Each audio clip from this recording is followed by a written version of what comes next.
জুলাই গণ অভ্যুত্থানে ক্ষমতাচ্যুত হয়ে ভারতে পালিয়ে যাওয়া সাবেক প্রধানমন্ত্রী শেখ হাসিনাকে বাংলাদেশে প্রত্যর্পণের অনুরোধ খতিয়ে দেখছে ভারত।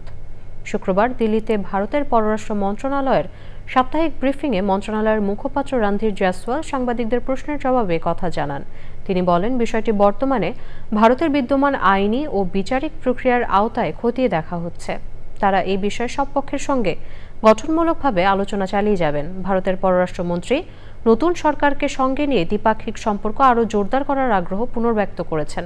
বিশেষ করে বাণিজ্য, জ্বালানি ও আঞ্চলিক নিরাপত্তা খাতে সহযোগিতা বাড়াতে উভয় দেশই আনুষ্ঠানিক প্ল্যাটফর্ম ব্যবহার করে কাজ এগিয়ে নেওয়ার বিষয়ে সম্মত হয়েছে। 200-র বেশি সার্ভিস ও ফিচারে লেনদেনের সব বিকাশ অ্যাপে সম্ভব।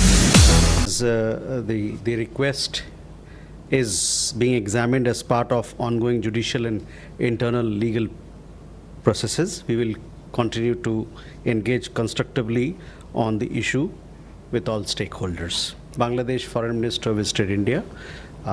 We had given you a readout of all that was discussed when he met our External Affairs Minister.